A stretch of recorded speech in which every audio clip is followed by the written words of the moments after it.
In order to create what we call the in-store optimization, we take techniques from online optimization, we combine it with the unique concepts of the in-store technology, plus the behavior science on how you design products, and we put it on together to try and create an analytical format that understands how people behave in physical stores. The first to do is really to define the objective of the project.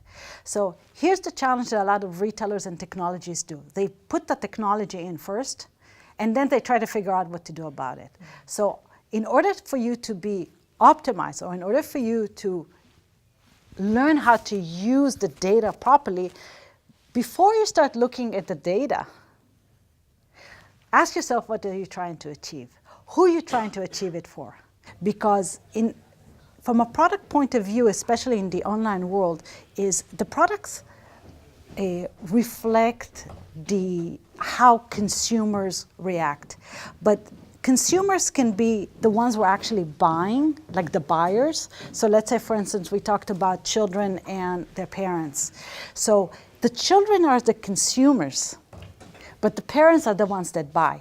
So if you design a store for children, who do you design it for? You design it for the consumer, which is the focus of experience, or do you design it for the buyer? So for instance, I'll give you an example of a project we've done here in Europe, is that they designed a store for young people.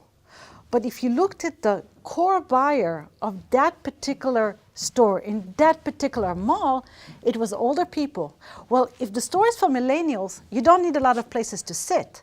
But older people, especially if they have a hard time, they need to sit. So you have to change the way the seats are in order to accommodate them. So they changed the seats, and the sales grew up. If you come from the online world, in the online world, there's what we call the inbound, all the search optimization.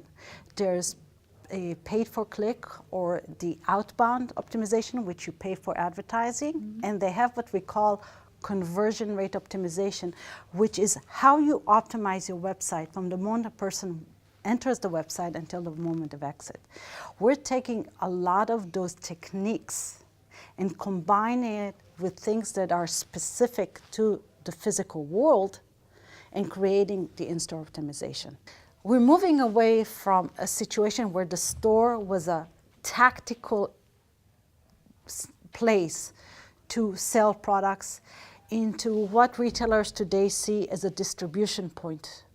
But the future, the true future of the store, is instead of the retailers viewing the store as a place for customers to come in and touch their products, is when the retailers will look at the store as their ability or their place to connect with their customers, to touch their customers.